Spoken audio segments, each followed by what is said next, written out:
DG Stéphane Balamwange Congo ya Lumumba Congo Tafachi Beton Tango ekoki oyoyo Tango ango yango yo ekoki Tolanda kango Papa Stéphane Balamwange Oh yeah. Ça va finir très mal. La situation où nous allons vivre na yango tous ces derniers temps dans kati ya ekolo Congo. Ba politiciens congolais ne bazali koluka makambo tuzali komona sikoyo. Nous allons vous parler de quelque chose. Et que choqué bande ko belé ba kotala biso, mais c'est très important to le bela makambo yo pour prendre vraiment des précautions. Tozan a posate, à part l'agression rwandaise, à part de différentes attaques au Bali qui attaqué biso République démocratique du Congo, to vivre l'issue sous la guerre ethnique na kati ekolo. On n'en a pas besoin. To lingi to monate bakasaye na bakatange babanda ko bunda e ko sepelisa biso te e ko sala biso pe sengote. Parce que ezapé ambition ou encore posa na biso te to mona mangamba boyeli kanamboka. Mais les politiciens congolais soutenus par une église balingi ba créer le biso makamba boye. Au lieu de condamner, mais de leur côté bali ko encourager, bali ko amplifier. Ezana bato mosusu bakwa kokuta na nzela bato bali ko bunda. Mais ils font semblant ya kopekisa, mais na sima semblance na bango ya kopekisa bali kotindika. Souci na bango za bato ba bunda mais bali ko sala semblant ya kopekisa. Nous connaissons ces personnes. Et l'ongwa la politique est quotidien l'église. Il y a même certains hommes politiques. Il y a certains révérends de l'église. Ils sont maintenant derrière ça. Ils soutiennent tout ce que nous voyons comme chose en train de se dérouler dans le cannabis. Voilà, nous sommes là. Ça va finir très mal. Un nouveau groupe, Kamwena Sapou, se prépare pour aller affronter la guerre à Malembankulu. Je le répète, Tozan a besoin de loko et salamate. Alors, ba auteur nyonso, bato nyonso baluka ki makambo e banda, il faut que tia bango maboko, il faut les mettre à la disposition de la justice. Est-ce que vous me comprenez? Est-ce que je me fais comprendre? Parce que ici, on est en train de nous dire, il y a une information qui est tombée ici à notre disposition, en train de nous dire que ça va finir très mal la vitesse ya makambo aliko yela. Un nouveau groupe Kamwena Sapou se prépare pour aller affronter la guerre et faire la guerre au niveau ya Malembankulu. Le Kamwena Sapou c'est quoi? Parce que aujourd'hui tu as dit que beta lisula ba wazalendo bande ko bele ba bi ba wazalendo te. Et bele pe ba bi ba wazalendo. Le wazalendo ezali un groupe mystico-religieux ils ont plus installé au niveau du Kivu. Là, ce sont les Wazalendo. Si vous allez du côté du Congo central, il y a aussi un groupe mystico-religieux au Baouti ko perdre chef spirituel na bango Nemo Nansemi. Groupe mystico-religieux au niveau du Congo central. Babengaka bango babundu diamayala les Makessa. Les Makessa c'est au Congo central et au niveau du Kivu baliko benga bango ba wazalendo. Mais au niveau du Kasaï nous avons aussi des groupes mystico-religieux avec les grands chefs coutumiers au Kabila combattant na mboka oto bengi na kombo ya Kamwena Sapou au niveau du Kasaï. Alors, les Kasaïens ne sont pas contents par rapport il y a traitement ya bandeko na bango bakasayen bali ko sala bango bojoba bali ko boma bali ko zokisa bali ko violer ko maltraiter bango au niveau ya Katanga.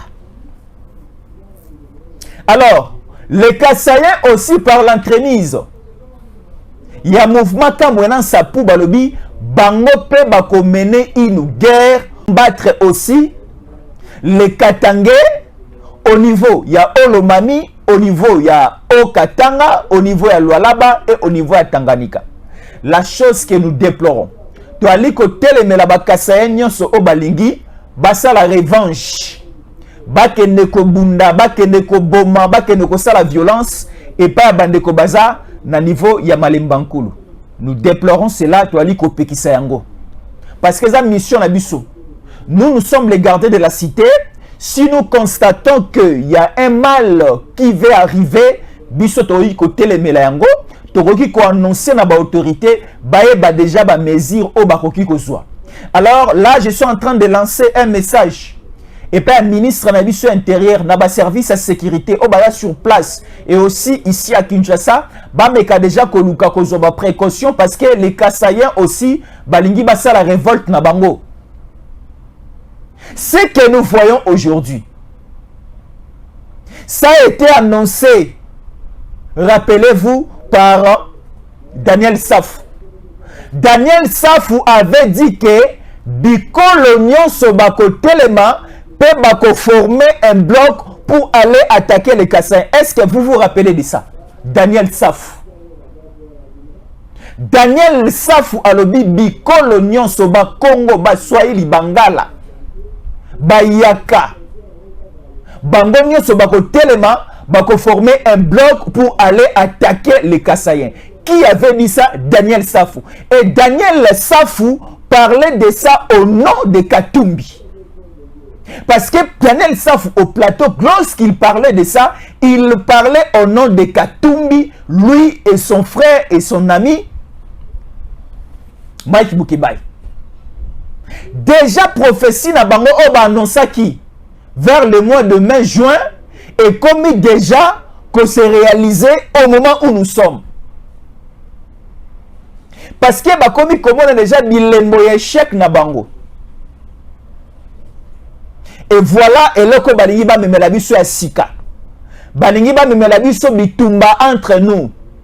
Parce que en français on dit ceci. Pour bien vaincre ton ennemi, il faut créer une confusion au niveau de sa maison. Est-ce que je me fais bien comprendre? Pour bien vaincre ton ennemi, il faut créer une confusion au niveau de sa maison. Créer un scandale au niveau de sa maison. Cela veut dire quoi? Même mon père me disait cela. Ce qui au niveau de la famille, boza unité, il y a une division au niveau de la famille. Moto azali banda monguna na bino akozana facilité à quoi kosala bino mabe. Voilà mission au Kagame apesi et pas envoyer na bazana Congo. C'est-à-dire créer un désordre en interne entre les Katangais et les Kasaïens. Alors, lorsque les Katangais et les Kasaïens, bako bunda bako swana moto ekopela, maintenant les Rwandais avec une communauté internationale, bako ya avec facilité pour nous fragiliser. Parce que au moment où nous sommes, la MONUSCO doit aller. Au moment où nous sommes, la force régionale, il faut être bima. Au moment où nous sommes, nous devons aussi essayer ya kolongola ba infiltrer ba très très haut bazar na gestion même ya armée, na gestion même ya politique na biso. Et ça va faire que et fragiliser même la puissance de Kagame, l'imposition kagamenale au niveau de notre pays. Et ça va aussi faire en sorte que l'imposition et la puissance coloniale et s'affaiblir. Alors, Mondele a sali analyse. Le Rwanda aussi, complot l'analyse. Qu'est-ce qu'ils peuvent faire présentement pour encore essayer de bloquer notre pays? Alors, pour essayer aujourd'hui de bloquer notre pays, Monique, il y a un leader. Amisala leader na mboka na biso auta libanda chez les étrangers. Mais suite il y a moi mbongo mosolo na ye, il faut lui utiliser, il a une facilité. Il y a que séduire une partie de la population pour créer la guerre entre ethnies. Voilà ce que nous voyons. Voilà ce que nous voyons aujourd'hui sur terrain. Ça fait mal. Aujourd'hui, ngana ko telemela tous les Kasaïens bakolinga bakende ko bundisa bakatange bakolinga bakende jusqu'au niveau ya Olomami na Malembankulu, que ça soit au niveau à Kalemi, que ça soit même au niveau de Lubumbashi, parce que j'ai aussi ici des messages à Lubumbashi bakomi déjà ko telema. Écoute chapeau na gouverneur Yao Katanga qui a boula parce qu'il avait aussi lancé un message. Là je demande maintenant et pas Edi Kapen. Général Edi Kapen, on vous a envoyé là-bas au niveau du Katanga pour ne pas croiser les mains. On vous a envoyé là-bas pour essayer de maintenir, rétablir la paix, de créer un climat. Il y a Vimala Monakati, il y a Katanga. Aujourd'hui, dans le cannabis, tout politicien est touchable. Il n'y a pas des intouchables dans le cannabis. Donc cela veut dire quoi? Tu es candidat président de la République. Tu es pasteur dans une église catholique. Tu es pasteur dans une église protestante. Bakutiyo dans un complot. Pona ko bundisa ba Congolais entre bango. Pona ko bundisa ba Kasaïens entre les Katangais. Bakutiyo ozali là en train de sponsoriser un mouvement. Pour créer trouble na mboka kopelisa moto na mboka, on va vous arrêter même si vous êtes un candidat président de la République. Seni et aussi ko bengi saba candidat président de la République et pesi bango message, il y a comportement ya malamu oh il faut bazala na yango pendant tout au long ya campagne. Awa toyoki bandeko ya Kasai bayali ko pesa message et pas bandeko ya Lubumbashi ya Katanga.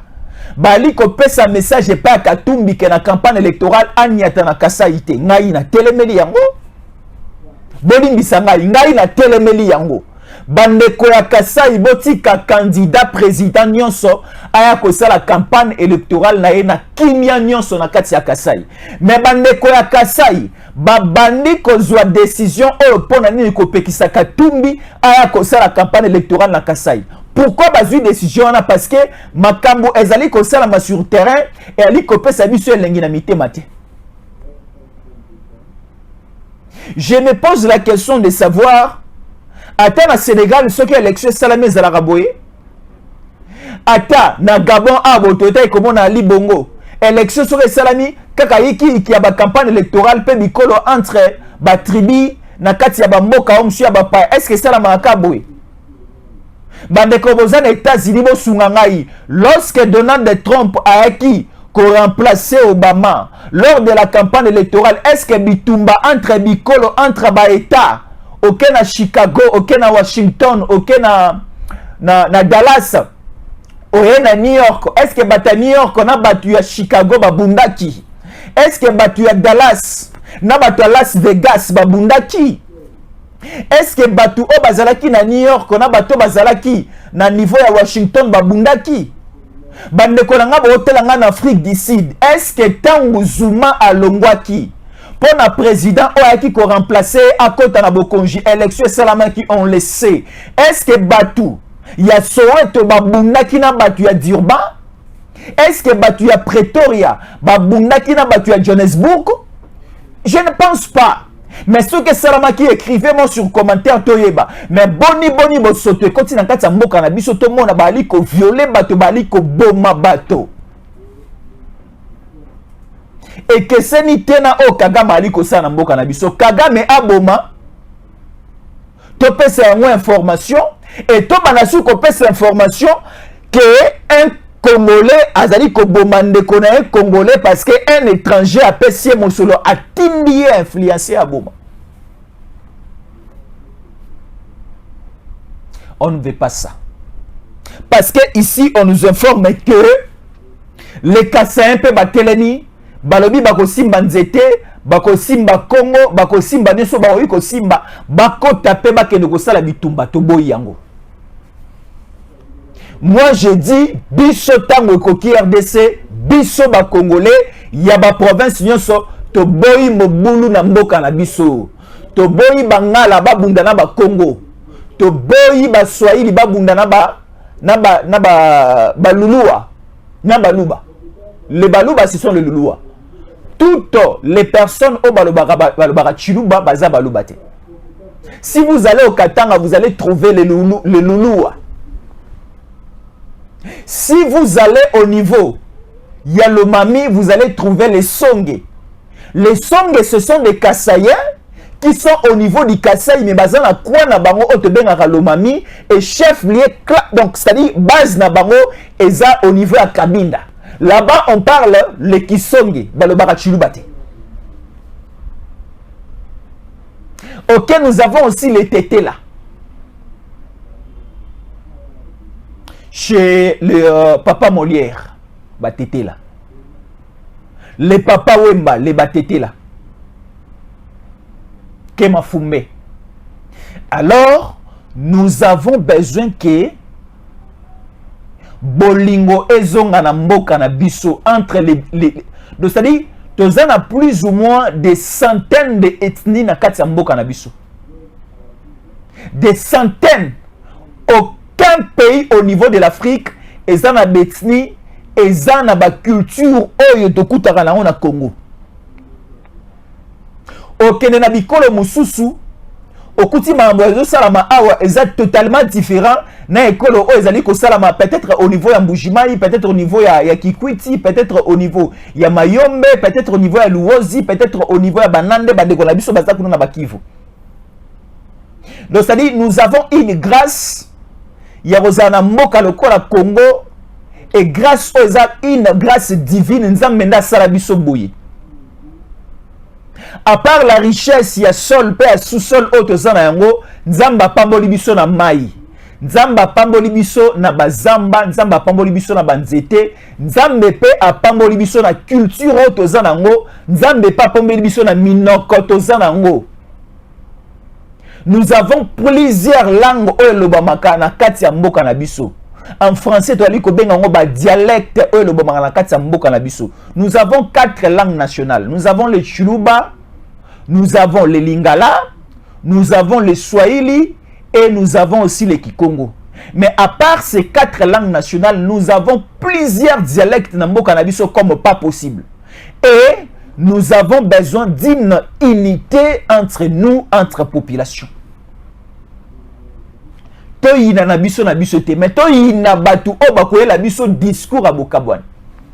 Nous avons un président de la République Oazali Kosangi Sabiso. Chez notre président de la République, Bokabwane Zate. Chez notre président de la République, Ali Kosangi Sabiso Lokola. Nakati ya mboka na biso, je connais un homme, Aza polygame. C'est un pasteur. Pasteur wana aza polygame et aza na 12 femmes oye abala légalement apesa dot na ba famille na bango abali 12 femmes abali basi 12 na basi 12 wana oye abali atie bango nyonso na kati ya lopango moko na kati ya ndako moko abali 12 femmes atie bango na kati ya libota na kati ya ndako moko. Bana basi nyonso 12 wana o bazali ba mama bazali basi na ye bazali kobota na kati ya lopango moko na kati ya ndako moko. Et 12 femmes nyonso wana soki mwana mwasi nyonso aboti il faut asangisa bana na bana o nyonso o yaki kokuta na kati ya libota. Et cet homme na basi na ye 12 na kati ya famille wana nous avons plus ou moins taba 45 enfants. Soko ke na kati ya libota wana okomona différence te bolingo e renyaka makasi entre bango nyonso basi 12 na plus ou moins 45 enfants au baza na kati ya palais et pa ya mobali o abali 12 femmes. Bolingo eza makasi kuna balambaka nzungu moko kuna bana bakendaka kelasi na bis moko kuna frais scolaire eza na mama moko o azali chargé à kofuta frais scolaire ya bana nyonso ya kolandela kelasi ya bana eza na mama mosusu azali chargé à kolanda cuisine na ndako pona ko servir bana nyonso bali ya lolenge moko. C'est ça aussi l'image au président na biso azanango. Chez notre président avec les 145 territoires tozali komona banzela ba école ba bâtiment administratif ba hôpitaux ezali kotongama na ba territoire nyonso ezali kobomba te président na biso aza kasayen mais soko ke na bandundu les 145 territoires misala yali ko salama Soki oke na Katanga, président na ngai aza Kasaye. Mais soki oke na Katanga, les 145 territoires misala ya kosalam. Président na biso aza Kasaye. Mais soki oke na grande province Équateur, oke na ba territoire nyonso misala ezali kosalama na sud Ubangi na nord Ubangi. Misala, il y a 145 territoires yali kosalama. Les images sont là. Ce n'est pas à discuter, ce n'est pas aussi à polémiquer. C'est-à-dire, la vision de notre chef, la vision de notre président, c'est une vision, il y a unité. Une vision, il y a bolingo, il y a amour. Mais nani oyo aeli biso bokabani, il faut te benganaye. Loko la justice etikeli bango nzela ba ko postuler. Loko la seni etikeli bango nzela et aligné bango na liste ba candidat président de la République. Biso siko population de te sanctionner bango. Te sanctionner yo zali kotala biso zali étranger. O ali kwa koluka mobulu na kati ya mboka na biso ali kwa koluka bitumba entre bikolo na kati ya mboka na biso to sepela na ote. Mopaya oyo ayaka na mboka ayaka na climat ou encore ayaka na message ya unité pe message à feti yende bayambaka ye pa chef coutumier yende bayambaka ye et pa ya population so ko kuta na kwa wana na esengo.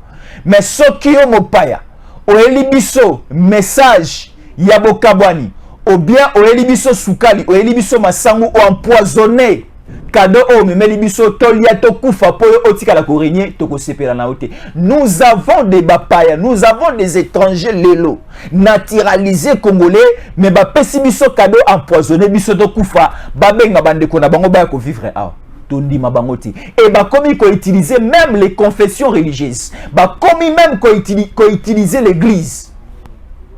Attention les églises. Je ne cite pas les noms des églises ici. Mais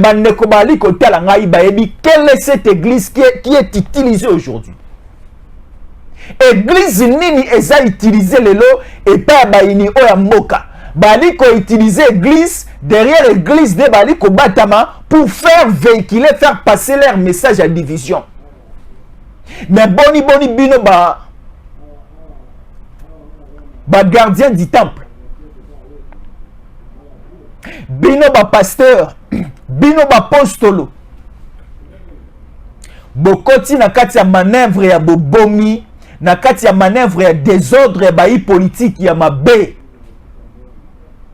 Alors je dis aux Congolais de quitter ces églises. Moi j'étais là ici na Bimaki. Moi je vous dis, nali ko avouer nazalaki na lingomba wana église wana obino boyebi, boali ko komana commentaire. Ceux qui peuvent de quoi l'église ou en tant commentaire à Bandeko, vous allez comprendre je parle de quelle église. J'avais quitté cette église. Parce que cette église, au sommet jusqu'en bas, batonio sur ma côté na Géa Moïni. Géa Moïni ezali, yako inisa congolais, juste kaka et pas à moto za pembeni na congolais. Parce que ba monique Congolais, bolingo eza makasi entre nous. Voyez ce qui se passe maintenant au niveau de Sud Kivu, Nord Kivu. Au niveau de la République démocratique du Congo. Ba Congolais nyonso basangani. Les wazalendo ba komi sukoko bundisa moyini o ezali Kagame. Alors, la magie, la stratégie de Kagame, c'est-à-dire quoi? Il faut mettre de l'argent à la disposition de certaines personnes qui sont en interne ici.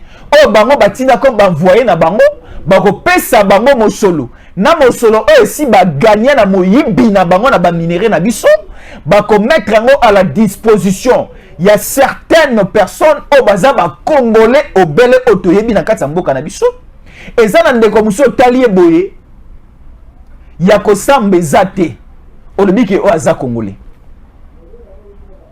ngai so otali ngai boye. Soko kika na kombo na nga mboka. Omoni na ndenge na liaka matamba, na ndenge na liaka fufu, na ndenge na liaka poisson. Donc ça dit ma manière de manger. Na kombo na ngai. Elengi mama yali ko lakisaka ke na congolais. Ndenge pe ozali kotala ngozali. Eleli na yo.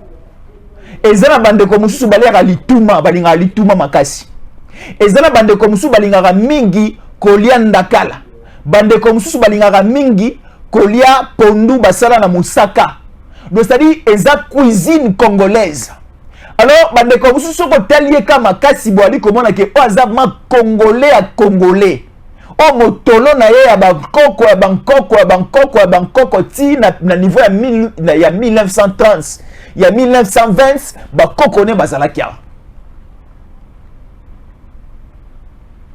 ndeko wana ki congolais na eza ya kosamba te alors les étrangers balingi sikoyo ba utiliser le même congolais o ngai nazali o yo zali na banda ko bunda na yo ndeko na ngai soki na bandi ko bunda na yo ndeko na ngai bokabwani ekoti entre ngana il y a maintenant la guerre entre moi congolais et l'autre congolais en face baini o ndesiko ba kozana capacité à quoi ko maîtriser biso. Est-ce que vous me comprenez? Ngai Jésus encore le baini sangana ba journaliste belé ba journaliste yana bazwaka mosolo ya ba étranger oyo ba étranger wana ba ebisa bango ke boyi na Jésus ankoli bisika boali kolia boali komela moto wana Jésus ankola poussa na te parce que azali ko bebisa ba plan na biso no so kagamenal na ba plan mindele ya ko balkaniser Congo bolinga été a poussa na pembeni na binote. Mais nous on dit ceci ata tozali komona bango bali ko tambola na mituka bali kolia kitoko bali ko kende mikili ya poto bali ko voyager na Kigali bali ko kende au niveau ya Lusaka na Zambie bali ko faire voyager bango au niveau de l'Italie bali ko kende ko visiter même ba Dubaï ba Abu Dhabi bali ko sala ba voyage na Israël et ko Suisse biso motema te ngai elengi na ngai na longo kisasa na ke Mbujimayi elengi na ngai na longo kisasa na ke Matadi elengi na nga belolendo na nga na longwe kisasa na ke na gemena na ke na Guadeloupe ko tala bandako nyonso o papa Mobutu atika ndetala esengo na nga esika ezali esengo na nga so ezali na longwe kisasa na ye na Goma na tali ba montagne na tali ba colline na tali pe place volcan ye ni Ragongo kitaka e ko sala nga esengo.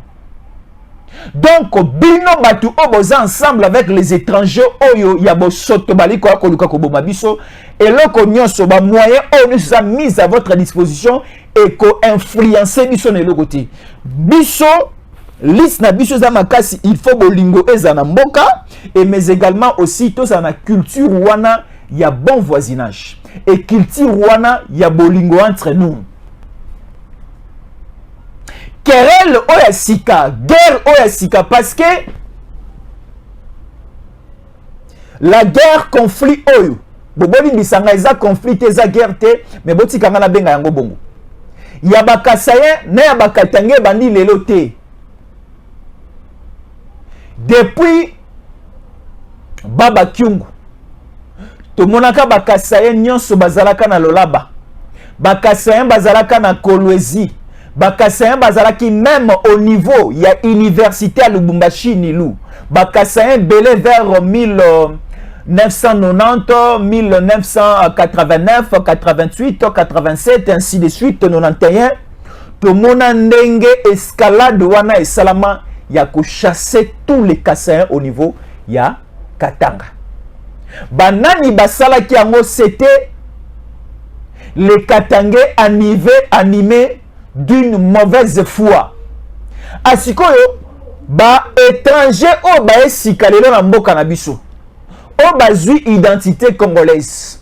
O bazui nationalité congolaise, bazui aussi faveur wana kozwa passeport congolais. O ba komi kola kisayango loko le lembo, ba komi kola kisayango loko la bombo et pa bato nyonso te ba ke bango pe baza na passeport congolais.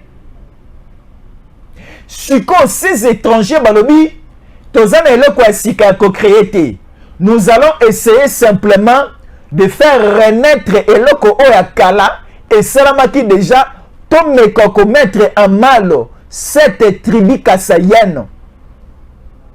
Alors en mettant en mal cette tribu kasaïenne, nous allons créer une guerre ethnique entre nous au niveau interne et ça va faire en sorte que comme il y a une guerre ethnique, tu as MONUSCO Zonga, tu as une force régionale EYA, tu as une force internationale EYA, tu as médiation, tu as dialogue, tu as concertation, tu as autour d'une même table et c'est l'église catholique qui va essayer de faire la médiation ainsi de suite et pendant que Moto Kopela guerre ethnique entre tribus et tribus, entre provinces et provinces données, et Siko Kagame aura la facilité à Kokota Malé.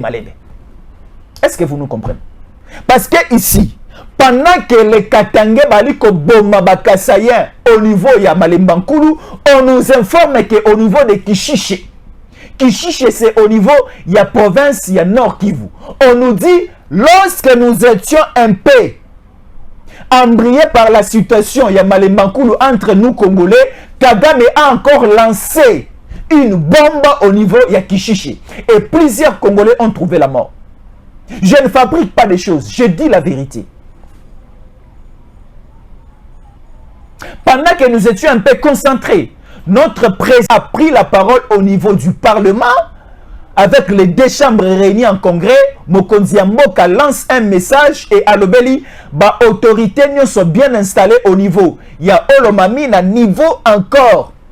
Il y a Malembankulu, bah joba mesure très forte pour essayer de rétablir la paix. Lorsque Mokonzi Mboka parlait de la situation de Malembankulu, lorsque aussi nos autorités tant civiles que militaires prenaient un peu la direction de regarder ce qui s'est passé, ce qui s'est produit au niveau de Malembankulu, et Kagame faisait maintenant un assaut au niveau de Kishiche. Kagame a tué des personnes civiles. Parce que Kagame nous avait déjà promis. Kagame nous avait promis qu'il fera du mal à la République démocratique du Congo. Kagame avait déjà lancé un message. Mais lorsque votre adversaire vous promet du mal, il réfléchit aussi des stratégies, comment vous faire cette mal.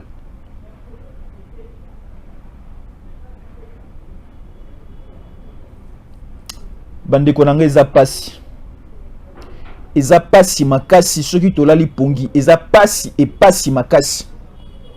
Parce que lorsque votre ennemi veut vous faire du mal, il réfléchit doublement et il prend toutes les précautions pour vous déstabiliser. C'est ce que Kagame est en train de faire. Kagame est ensemble. Nous comprenons maintenant que Kagame est ensemble avec plusieurs politiciens que nous voyons aujourd'hui. Kagame est ensemble avec plusieurs politiciens aujourd'hui. Alors on dit ceci, on ne va pas laisser le mal continuer comme ainsi. Nous allons contrecarrer et nous allons essayer de déstabiliser tous les plans et stratégies du diable et de l'étranger pour que Bazwa Nzela ya kolekatien.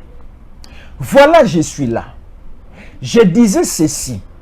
Au moni maezali koleka entre certains politiciens au lelo bakomi komi benga bali komi pakola image ya kozala bakatange me baza bakatange te. Il y a certains katange ne ba pesi leader au couleur à katange. De bakatange moko assoiffé d'argent, ba congolais moko assoiffé d'argent ba kei ko kende sima ya moto oto ebi kaza katange taza ndeko na biso te ba pesi cette identité. Alors tango azui identité wana akomi kosala mobulu oto ali komona kosala. Et mobulu o azali kosala, il est un missionnaire du Rwanda. Non, nous les Rwandais, nous t'envoyons d'aller là-bas, de faire ceci, de faire cela, nous te donnons des moyens. Nous sommes les Occidentaux, nous sommes les ennemis du Congo, nous t'envoyons là-bas, nous te donnons des moyens, allez faire ceci, allez faire ça, allez faire ça. Et ce que tu vas commencer à faire, ça va essayer un peu de déstabiliser la situation. Et lorsque la situation sera déstabilisée, nous les Rwandais, on aura la facilité d'exploiter, de faire ceci, cela au niveau du Nord Kivu. Et même Kagame avait déjà envoyé ces messages. Kagame nous avait envoyé ces messages. Ce n'est plus une question de cacher. Kagame dit ceci. Je suis très sûr et certain que certaines personnes s'amusent avec le fait. alors qu'ils n'ont jamais été brûlés. Je le dis haut et fort, si par malheur, les combats entre les groupes armés à l'est de la République démocratique du Congo et l'armée congolaise débordent jusqu'à violer la frontière rwandaise, le monde entier va blâmer le Rwanda pour ce que mon armée va faire contre la République démocratique du Congo. Là, c'est Kagame qui est en train de dire. Kinshasa ne sera pas épargné et à moins d'une semaine, je le répète, à moins d'une semaine, l'armée rwandaise détruira toutes les grandes villes de la République démocratique du Congo. Et le monde va blâmer le Rwanda pour ce qui se passera au niveau de la République démocratique du Congo. J'ai entendu trop de bêtises venant de la République démocratique du Congo sur le Rwanda et ces bêtises sont racontées par un soi-disant président qui se comporte comme une jeune fille, pudeur avec des plaintes enfantines. Moi, mon armée, le Rwanda est prête et je le répète, le monde va blâmer le Rwanda pour ce qui se produira en République démocratique du Congo. Là, c'est Kagame qui est en train de dire. Kagame venait déjà de promettre un calvaire au niveau de la République démocratique du Congo. Kagame a promettre déjà calvaire. Kagame a promettre déjà la fin du monde au Congo. Mais il n'est pas Dieu. Il n'est pas Dieu. Il n'est pas aussi puissant. Il n'a pas aussi la possibilité de faire du mal au Congo. Je le dis. Parce que Kagame c'est un petit monsieur. Kagame c'est un vaurien. Kagame c'est une mouche. Kagame c'est une moustique. Kagame c'est une petite chose. Si aujourd'hui mon président prend la mesure et ordonne aux Congolais d'aller arrêter Kagame et de faire du mal à Kagame, on le fera dans moins d'une seconde. Mais comme nous avons un président de la République pacifique, mon chef de l'État Félix, il ne peut pas encore au moment où nous sommes nous permettre, nous Congolais, d'aller violer les territoires rwandais. Mais Kagame dit ceci. Selon Kagame, selon l'hypocrisie de Kagame, il dit qu'il y a un désordre au Congo. Si ce désordre continue à déborder jusqu'à franchir la rwandaise, et le Congo aura du mal parce que l'armée rwandaise va bombarder toutes les grandes villes congolaises et il y aura des morts, il y aura des disparitions en vie humaine et ça fera du mal et le monde entier va aller blâmer le Rwanda. Kagame dit qu'il a des bombes, il a des armes, il est prêt à faire du mal au Congo parce que selon Kagame, Mobutu Sese Sekedi na Congo, ils ont tinda masasi na Rwanda, ils ont violé la frontière à Rwanda, ils ont bomba banyama na Rwanda, et soki kaka Mobutu continue ko salama, Yemoko Kagame prend la décision avec son armée de venir bombarder Kinshasa, bombarder les Kananga, bombarder Mbujimayi, bombarder Kikwiti, bombarder Bandundu-Ville, bombarder Matadi, bombarder Boma, bombarder aussi Mbandaka, bombarder Guadolite et Gemena, et aller aussi bombarder Kisangani, Bunia, Butembo, aller aussi bombarder Goma et Bukavu, et sans oublier aussi la ville de Kindu. Là, c'est la promesse de Kagame. Et Kagame, dans son souci, c'est Bisona Bisoto Bunda. Alors, tant que Bisona Bisoto Bunda, et qu'on fait faciliter parce que son projet est déjà là. Projet n'a pas été qui est à bombarder, à panzer, à brûler, à bombarder le sol congolais. Pour Kagame, l'homme congolais n'est pas important. Pour Kagame, nyonso ezana Congo est important, mais l'autre est important, mais c'est pas Kagame ezaka mabele na sa mabele na biso. Depuis na Kagame biso souza le na Congo to kufa na biso. Donc Jésus encore la kufa na ye. Yo pe Congo la li kota lango kufa na yo. Maman na yo kufa, tata na yo kufa pour Kagame eza biso sto kufa. Mais toti geleka mabele na si mabele na biso atoka bomengo lokola la misala ko toka. Ce n'est pas simplement Kagame eza aussi besoin ya batebele o baza penepene na biso. Tala mupanzi, tala mupanzo, tala liboso, tala na sima na nani aza pembeni na yo.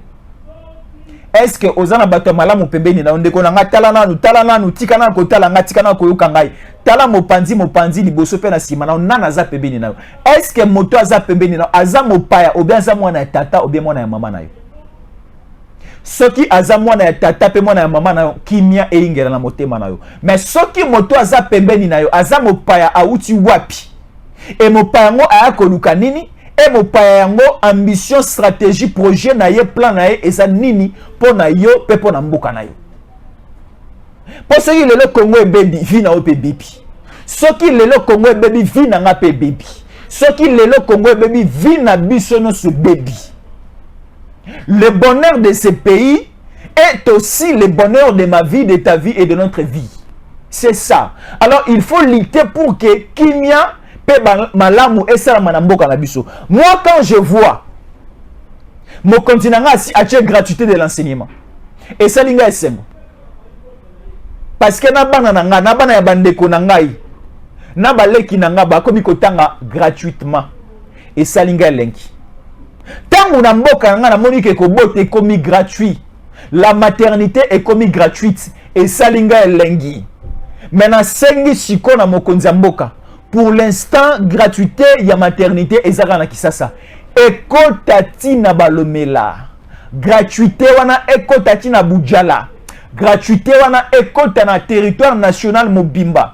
Nali komona na ba image mususu bali ko lakisa bandeko nanga baza na Bujala na Équateur na Guémé na partout bali ko bota na sanzete ya manga na sanzete ya bitabe esalinga ipasi asili ko bota azui libende ou bien azui Congo azui machette akati motolo ya mwana esalinga pasi na motema tanga kati motolo ya mwana azui matiti aniki matiti atia na pota o ya motolo ya mwana etala ndenge to ali kokua na Congo. Donc ici dans ce pays, tu allons au bel que vivre en grâce à Nzambe. Sans la grâce de Dieu,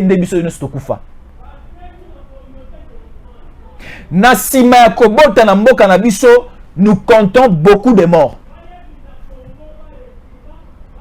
Tu allons au moni VH sida, et allons ko bungisa bato moke par rapport à risque o ya kobota na Congo. Na sima ya kobota na Congo, soit mwana le nouveau-né ali kokufa soit mama azali kokufa. Donc ezangolu mwasi azuizemi na sima ya 9 mois ake aboti abimi na maternité azongi na ndako yena mwana. C'est une grâce parce que risque ezalaka makasi soit mama akufi mwana atikali ou encore mwana akufi mama atikali. Au risque encore bangomi balé maman na mwana bakufi. Ça se passe dans notre pays. Mais quand notre chef a zui mayele makanisi wana ya kotia la maternité gratuite. Déjà moi si soki a zui zemi kaka ya mokolo moko mikolo mi balé une semaine déjà bakomi kolandela ye. Est-ce que zemi wana eza na position ya malamu? Est-ce que mwana ameli mai na libumuté? Est-ce que mwana aza na position ya malamu? Batali premier mois, deuxième mois, troisième mois, quatrième mois, cinquième mois, sixième mois, septième mois, neuvième mois. Batali est-ce que zemi wana évolué malamu aeko bota na ba condition malamu mama na mwana ba bimi na maternité ba kena ndako.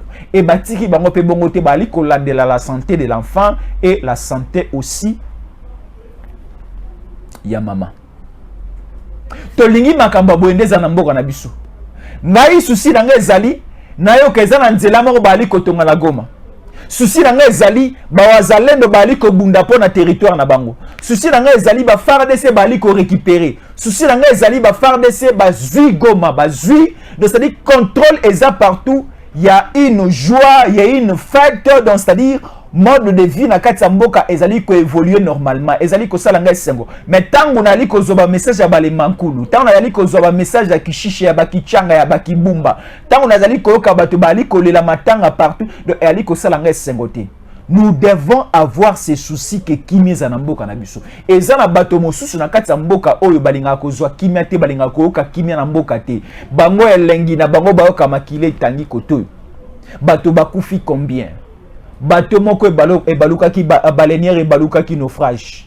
Avion moko sala ki crash. Ba M23 ba kote la ki bato na ndako ba bomi bato na kichanga na kibumba na kishishe na bambu na buiza. Donc ça dit elengi na bango ezalaka bongo. Elengi na bango ezalaka ke ba kasaye nyonso ba kumbi moto comment ba kasaye ba benga na bango na katanga. Il y a un ami qui m'a appelé à Ebisingaï transport ya moto na Congo et bandi na Kasaïti. Il m'a fait cette révélation de Komobali Olobi transport ya moto et bandi na Butembo et bandi na Bunia et bandi na Goma et Katisi et Kei na Kisangani. Après Kisangani et Katisi ba ville belé à est ndé ko chité na Mbujimai. Et ndeko o ayebisingai transport ya moto et bandi kala na kati ya Congo na biso na partie est. Mais et comme na Mbujimai na 2011 moto ya liboso comme transport et tamboli na Mbujimai na 2011. Pendant que déjà na ba 89 na ba 99 na ba 2000, 2001, 2002, 2003, 2004, 2005, 2006 déjà transport à moto na Butembo, na Bunia, na Goma, na ba Kivu nyonso transport à moto ezalaki. Mais lelo tozali koyoka na Katanga soki ba moni motu likolo ya moto bakotuna epai na ete bakotuna kombo na ete ba bomi. Pourquoi? Kasaenda azali kokumba moto. Fini avec cette pratique. Je vous dis fini avec cette pratique. Et aussi, nazali ko telemela bandeko na nga nyonso bakasaye. Totika o to bengi vengeance. Totika ko luka kokende ko venger contre les Katangais. To boyi mo bulu. Mokonza mboka pekisi yango ba autorité no so bali ko tala biso ba yebisi ngala lobela bino ba boyi yango. To boyi vengeance. Parce que même Bible ebisi biso esumasi alobi ba betio mbata na litama ya gauche pesa ya droite. Mais to lobeli ba kasa enten ke lokola ba bomi bino botinda bato mosusu ba kende ko boma. Non. To lobi te ke no ba katange lokola si bo beta ki ba kasa na litama o bo beta su na litama musu ya mpanzi. Non. To ebisi biso nonso to zonga na bana ya tata moko bana ya mama moko to lingana. Posa na ngezali tata moko ya muluba encourager mwana na ya mobali akende koluka mwana mwasi moko na Kasai na Katanga na Lubumbashi bala ye. To mwana siko na feti wana belle famille côté ya mobali, belle famille côté ya mwasi basangani na kata salle de fête libala salami to moni bafongoli chinchampa. Bafongoli champagne batu ba meli babini. Donc c'est ça. Pas question les cas mona sapu bazo mandoki bazo masasi bazo macheti bakende kobuma ekosala biso malamuti. Mais gare à toi. Tu es politicien, tu es chef religieux, oza na kati ya lingomba politique moko songolo mpakala. Souci na yo ezake batoba bunda batoba swana batoba bumana. L'état congolais est si etelemi eza simano bako kanga yo. Bokanisa te lokola balimbisi matata ponyo. Matata ponyo balimbisi ete. Matata ponyo balobi dossier à Bukangalonzo ba renvoyer yango kino mois de mars ya 2024. Ne bako continuer dossier wana. Mais pour l'instant batiki e nanu moke kimia mais aza innocenté. Mais bokanisa pete ke bino bayi politique lelo bozali kotinda bakatange bakende koboma baluba bakoloba peke no bino pe bape misabino lokola tozana ngonga ya maponami bakokanga yo. On dit ceci, être candidat président de la République, ce n'est pas un ambassade et kosala ke e bomba yo ata wali kosala mabe bakanga yo te. Kozala candidat président de la République eza ambassade te e kopekisa ke lete kanga te bakokanga yo. Bako kanga pena ba o nyoso bazana kata lingomba politique no bali ko coopérer na yo. Bako kanga bango. Bakutio na mandoki bako kanga yo. Bakutio na macheti ya sikosombi ebele na kata conteneur o bombi bako kanga yo. Bakutio za na moko boko na plan moko na certains militaires ozali ko lesa oli ko melisa oli ko pesa bango mosolo po après les élections ba pelisa moto bako kanga yo bato nyonso wana tout congolais qui a une information pareille pesa biso yango to ko pesa mo pa bakonzi po biso to lobi tous ces derniers temps to na songi moko ya pulu songi na biso ko za pulu na yoki kaka na mbangu na lobi na yoki na ekoloba na lito ya mokonza mboka, na yoki na ekoloba na lito ya papa Peter Kazadi, na yoki na ekoloba na lito ya papa Jean-Pierre Bemba, na yoki na ekoloba na lito ya papa Christian Chiwewe, na yoki pe lisusu na ekoloba na lito ya papa Général John Chibangu Chaman Sanka Bukonka Bonso Bamuso Babanjelo ne Basantu na ekolobela bango. Donc kofunda nde kofunda po bakanga bato nyonso bazana misala mabe. Bato misala mabe il faut bakanga bango. Eza lokola tata lopango, ozana ba locataire kili na kata lopango nao. Mais eza na ba locataire mususu moi mobimba bali ko bimate babimaka na butu. Na butu wana zali ko bima na saki na mukongo achie nini na kati. Ake ko sa na ngonini.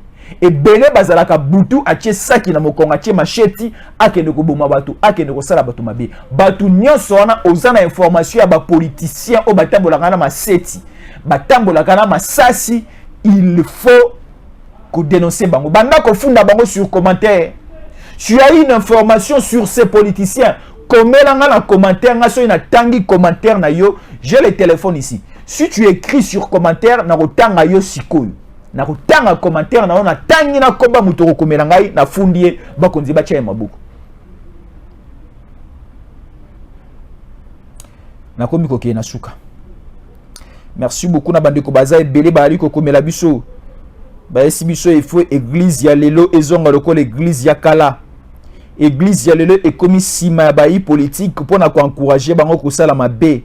Église ekomi na kati ya koboma. Église ekoti na kati ya bokabwani. Église pe lisusu ekomi kolanda mingi mosolo. Église et perdre sens na yango pe position na yango ya kala. Alors nous demandons que le pasteur et ba abbé ba prêtre na biso ba changer. Et là c'est quelqu'un qui m'a écrit depuis l'Afrique du Sud. Merci beaucoup Nandeko Nanga Komelinga depuis l'Afrique du Sud. Bandeko na Afrique du Sud na pesi bino mbote na moni maman Véronica depuis l'Afrique du Sud pe na pesi mbote. Il y a aussi ndeko mo apesi nga mbote depuis Brésil. Merci beaucoup na bandeko na Brésil. Bali ko komela biso kombo na ye maman Teresa Mujinga. Merci beaucoup maman Teresa Mujinga depuis Brésil. Donc c'est ça. To linga mboka na biso. Ngana ko linga Congo ko leka États-Unis te. Na kolinga na kotikala pe kolinga Congo koleka Zambie te, na kotikala pe kolinga Congo koleka Rwanda te en aucun jour. En aucun jour na kotikala ka kolinga Kagame koleka papa na ngai Tshisekedi. En aucun jour na kotikala ka kolinga Museveni koleka papa na ngai Tshisekedi. En aucun jour na kotikala ka kolinga ba étranger nyonso oyo bazana macheti na mandoki na maboko koleka papa na ngai Tshisekedi. Tshisekedi aza papa na ngai. Bolinga te Tshisekedi aza papa na ngai. Tshisekedi paza papa na yo. Ezala oza mukongo, muswahili, muluba, mungala, Tshisekedi aza papa na yo, aza papa na ngai. Tellement que Tshisekedi aza papa na yo, aza papa na ngai, oza ndeko na ngai. Mama Denise aza mama na biso. Congo peza mama na biso, Congo peza tata na biso. Donc toza bata ekolo moko to bunda poani. Toyokana te. Toyokana. Ngai ekamwisanga bolimbisanga na osisa awa. Ekamwisaka ngai na kati ya libota. Papa na mama baswani. Babundi. Omona papa na mama basololaka te. Mi bazobota. Ekamwisa bazali kobota ndenge nini? Papa na mama baswani. Babundi. Basololaka te binemi. Papa zali ko bimana tongo ali ko tika bilora mbonga bilora kolia te. Mama pe na lolenge na ye alambi acheli bana acheli papa te atikeli papa te. Papa na mama bazali ko solola te. Me bokomona na sima ya mikolo mama azui zemi. Zemi azui libanda te, zemi azui kaka ya tata o bali ko solola na ete. Tala e fo biso ba Congolais to sala bongo. Tokoki ko swana na biso me tokobumana te me tokoboti sana. Merci beaucoup na bande ko balandi ngai. Moi c'est Jésus Yankole. 089 53 72 325. Écrivez-moi sur WhatsApp na plus 243 81 57 20 388. Appelez-moi, écrivez-moi. Na bande ko nyoso bali ko nanga partout à travers le monde na plus 243 81 57 20 388. Bo sepeli na biso ce qui peut-être après bo sepeli na biso te to commettre erreur na maloba na biso ou bien to zukisi bitema bato belé bo limbisi biso bo corriger biso bo komeli biso na numéro na tiko pesa pona mbala ya suka na liko bandela plus 243 81 57 20 388 qui met à Kolonzambe etikala na mabota na biso mobimba pe na République démocratique du Congo mobimba oezambo kanabiso. Merci. DG Stéphane Balamwange Congo ya Lumumba Congo Tafachi Beton Tangwe koki yo yo yo Tangwango yango yo ekoki Tolanda kango Papa Stéphane Balamwange oh yeah yeah